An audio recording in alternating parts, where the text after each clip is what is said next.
Capítulo 7. Enfermidades psicológicas. Depressão, suicídio. 1. Depressão. Neste mundo de provas e expiações, vossa consciência começa a cobrar-vos das mudanças e das reformas necessárias. Podeis até praticar o mal por livre-arbítrio, mas já sabeis discernir o certo do errado. Estar encarnado é cumprir provas, expiações e dificuldades que mexem e abalam vossas vibrações o tempo todo. É ter de resistir às tentações, é ser resistente para suportar a dor da perda, é entender que nada possui a não ser o amor e a necessidade constante de evolução. Isso tem gerado um agravo por pensamentos ruins, um aumento nas vicissitudes e, por consequência, a depressão em muitos irmãos. É importante o cuidado de vossos pensamentos. É através deles que encontrais a cura ou criais a doença, que fazeis a guerra ou propagais a paz. O pensamento é o dom mais precioso que Deus nos concedeu na criação. É importante que possais aprender a usá-lo corretamente. As consequências da depressão na vida dos encarnados superam a carne e ultrapassam gerações, atingindo filhos, netos e descendências futuras. Da mesma forma que os pensamentos ruins se propagam para ocasionar o mal, o amor e pensamentos bons irradiam-se para o bem.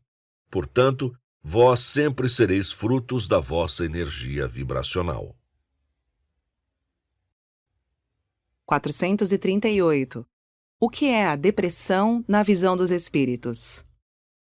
Como o próprio nome diz, é um declive, uma erosão circunstancial em um trajeto que tendia a ser reto. A mente humana possui declives de pensamentos que decorrem de várias e diferentes circunstâncias vivenciadas. Lidar com essas erosões subliminares requer resiliência, autoconhecimento e discernimento. E para adquirir esses atributos, alguns espíritos levam mais tempo do que outros. Essa doença que assola a humanidade atual se propaga como uma espécie de contágio psíquico, atingindo crianças, jovens, adultos e idosos. Uma combinação do fenótipo atual com o uso fraco da aceitação aos dizeres da consciência profunda inerente ao ser. Seu antídoto depende do esforço e do bom uso do livre-arbítrio, e apesar de ativar reações biológicas, seu início é psíquico. Nota: o contágio psíquico é fruto da somatização causada pelo convívio coletivo. Quanto maior o número de pessoas depressivas, maior a faixa vibracional afetada, e, consequentemente, essa reação cresce em progressão geométrica. Um exemplo claro desse fato é que, se voltarmos 150 anos, não havia tantas pessoas depressivas em comparação às que encontramos nos dias atuais. Sendo assim, é muito importante combatermos a negatividade com a positividade e contagiarmos o orbe terrestre com boas vibrações e bons pensamentos. 439. A depressão é a doença do século? Sim, é uma das principais doenças deste século. Como evitá-la?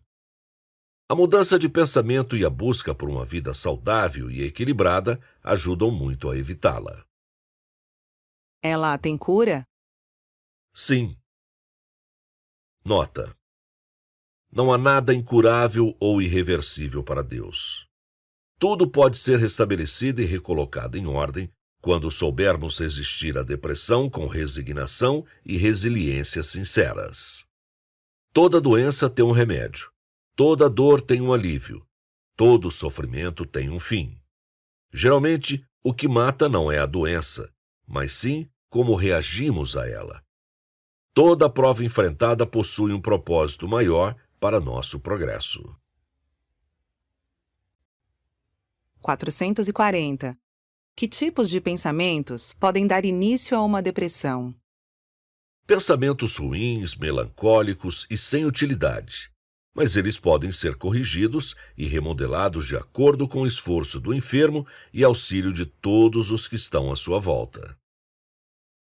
Nota: Já é do vosso conhecimento o poder do pensamento. A necessidade de vigiá-lo e conduzi-lo a um cenário positivo é crucial para o desenvolvimento do espírito e seu bem-estar. 441. A depressão pode levar ao suicídio? Sim, se não for tratada a tempo. Feliz daquele que lhe resiste sem tomar essa triste escolha. Tirar a própria vida acarreta sofrimento e dor.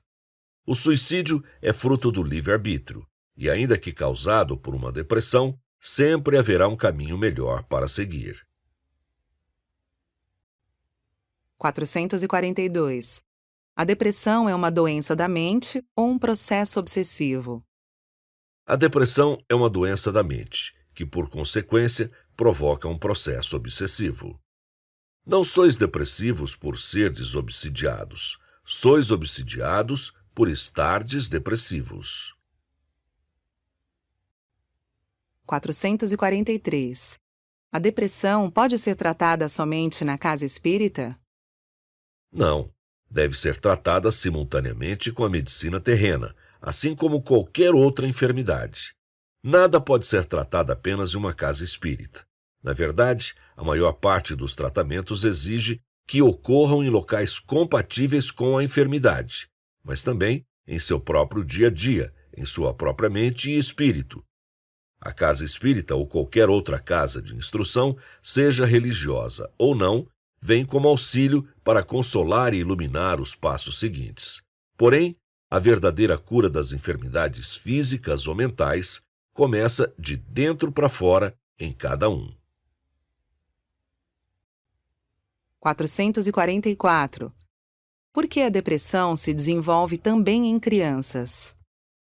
Porque as crianças são sugestionáveis e ainda estão com a sua personalidade em formação. Quais os principais fatores que propiciam a depressão nelas? Deformidades de ordem física, projeções psíquicas ou projeções inconscientes de experiências passadas, entre outros. São inúmeras as causas que geram depressão infantil.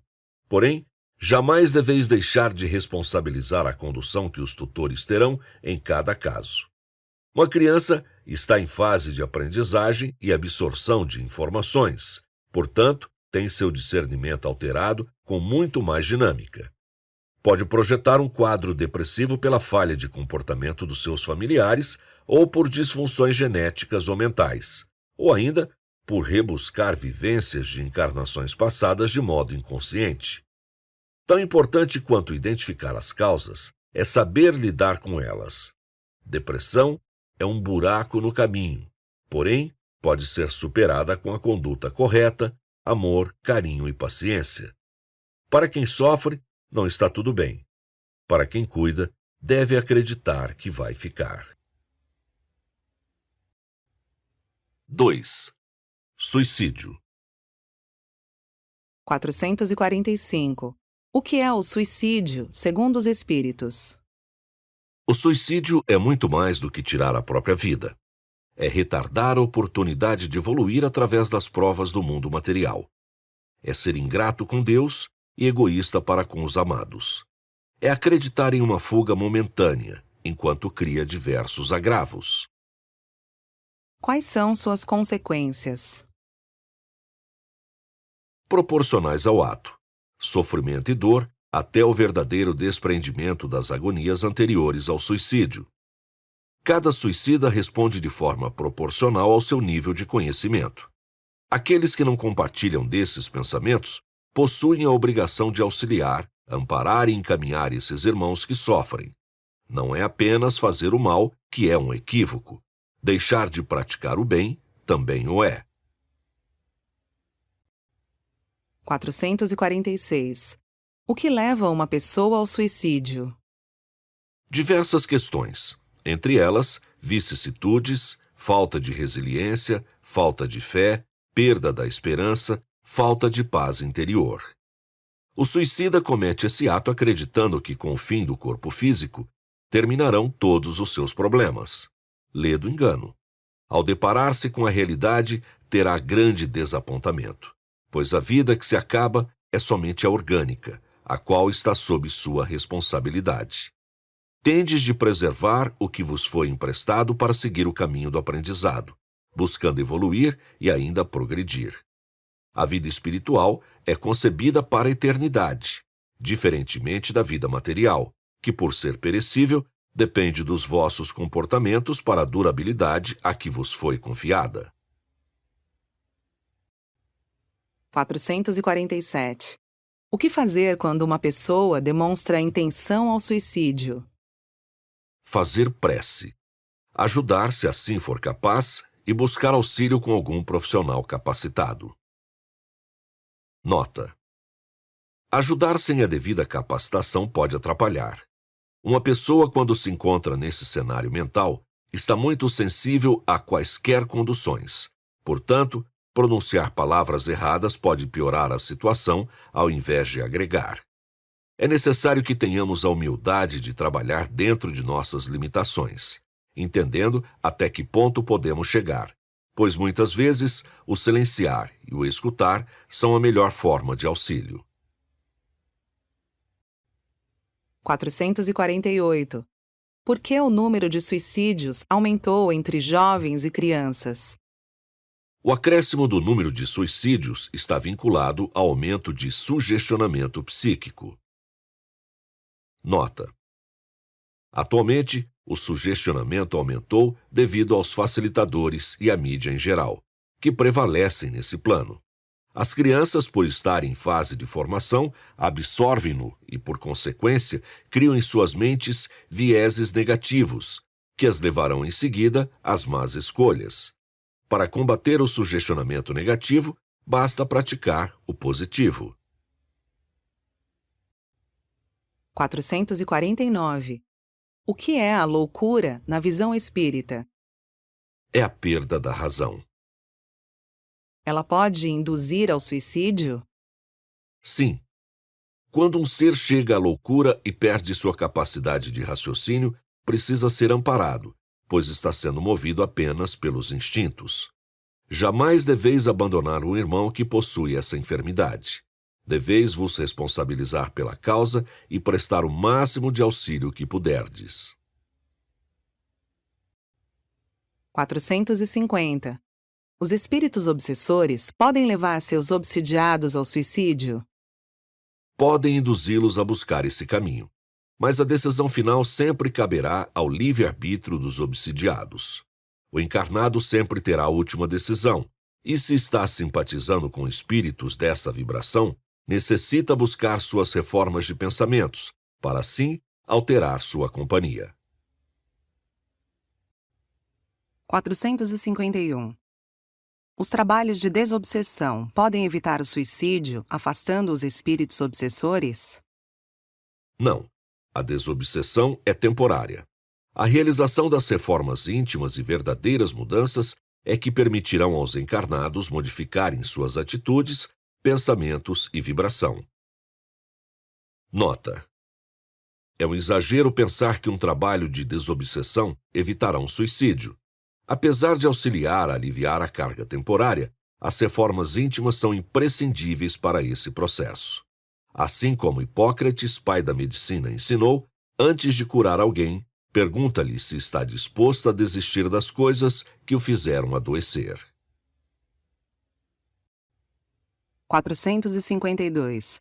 Como se situam, segundo os espíritos, os terroristas homicidas que se embasam em crenças religiosas ao se suicidarem e consigo levarem diversos irmãos?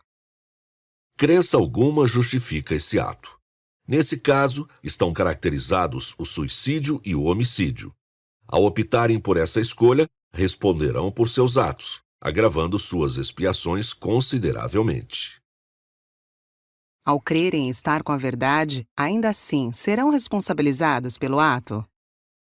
Sim, mas em sua consciência, será que creem realmente estar com a verdade? O pensamento pode ser modificado com o tempo, mas a consciência é incorruptível. Apenas se aprimora, jamais regride.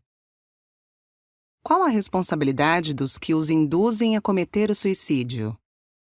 Ainda maior, pois, além de praticarem o mal, estão propagando-o Portanto, responderão pelo ato praticado e por induzirem quem o praticou. O perispírito também sofre a ação dessa destruição física? Depende da importância que o encarnado der a ela. No perispírito, reflete-se o pensamento do encarnado. Dessa forma, quanto mais materializado o encarnado for, mais as más ações ficarão gravadas nele. Quanto menos materializado, menos ficarão. 453. Espíritos podem sugestionar os suicidas a permanecerem nas regiões umbralinas a fim de puni-los? Podem convidá-los, porém, a decisão de ir ou não caberá a cada suicida. Sempre haverá o convite ao bom e ao mau caminho. A decisão cabe ao livre-arbítrio de cada um. Ninguém pode induzir-vos a algo com o que não concordais. O livre-arbítrio, uma ferramenta concebida por Deus, é soberano a quase tudo dentro do universo, e é através dele que vos é dada a oportunidade de progredir ou estagnar, de acordo com vossa vontade, proporcional ao vosso esforço. 454. O suicídio leva o espírito a cumprir na encarnação seguinte o tempo que lhe restava, caso não o tivesse cometido? Não. O suicídio levará o espírito a cumprir novas expiações, proporcionais ao seu nível de consciência ao praticar esse ato. A vida de encarnado é uma enorme oportunidade que o espírito recebe para evoluir e desmaterializar-se.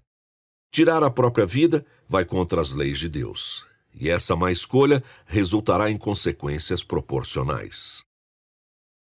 O que acontece com os fluidos vitais restantes ao se interromper a vida por suicídio antes do tempo programado? Sofrerão uma transformação, extinguindo-se no encarnado e tendo continuidade nos seres, pelo processo de decomposição, conforme já dissemos. O livre-arbítrio é uma das maiores provas do amor de Deus por nós. Tanto que nenhuma lei divina é capaz de anular a lei do livre-arbítrio, nem mesmo a influência de nosso anjo guardião o anula. Quando o encarnado ignora sua consciência, voz de Deus em nós, e opta por tirar a vida do próprio corpo, sua expiação estará diretamente ligada ao que sua consciência lhe cobrar. No entanto, Deus, em sua misericórdia infinita, não deixa desamparado nenhum de seus filhos. Ao suicidar-se, os fluidos vitais que antes animavam o corpo do suicida se dirigem agora para demais seres da cadeia natural de subsistência e fazem com que esses encarregados dos processos de decomposição devolvam ao planeta tais fluidos, já processados em forma de energia e matéria orgânica, para que dessa forma possam alimentar e fazer a manutenção da vida de outros seres. Não é de forma matemática. Os planos de Deus são muito mais complexos do que imaginais. Tudo na natureza se encadeia, de forma harmônica, e mesmo o exercício e o mau uso do livre-arbítrio são utilizados por Deus para ajudar toda a sua criação. 455. Como a doutrina espírita pode auxiliar na prevenção ao suicídio? A ajuda não é uma exclusividade da doutrina espírita. Qualquer religião ou espécie de caridade auxilia, acolhendo, ouvindo, instruindo e dando um sentido a essas encarnações. 456. O anjo da guarda pode impedir o suicídio? Pode ajudar a impedi-lo, desde que a vibração do encarnado permita. 457. Como o suicida é visto perante a lei de Deus?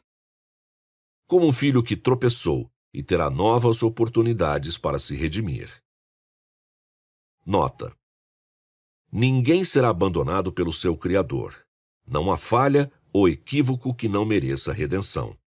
Nosso Deus não julga, não condena, não pune, apenas nos direciona à evolução através de seu infinito amor. Precisamos adquirir o hábito de nos reformarmos através de nossas boas escolhas diárias. Mais importante que o modo como seremos vistos perante a lei divina é como agiremos para alcançar uma evolução maior através dela. Irmãos, conforme já vos foi dito, ajudai-nos a ajudar-vos. Da mesma forma que a natureza depende da transformação para progredir, o homem dependerá de suas mudanças para aprimorar-se. Não temais o tropeço ou a falta. Aprendei a caminhar, a fim de tropeçar cada vez menos e seguir no caminho do bem. 458. O que o suicida encontra após a morte? Dor, sofrimento, arrependimento e solidão. Porém, também encontra a oportunidade de se redimir. O suicida tem, de fato, desejo de fuga antes de praticar o ato? Sim, acredita que, tirando a própria vida, cessará sua dor. Lê do engano.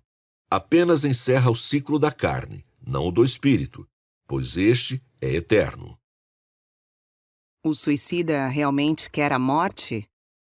A morte não é o objetivo, mas a sua forma de fuga. A questão não está naquilo que o suicida quer ao cometer esse ato, mas sim no que ele pretende evitar. Em geral, busca o não enfrentamento das questões que o atormentam profundamente. O caminho mais fácil é o da fuga. Ele dá a falsa sensação de alívio momentâneo.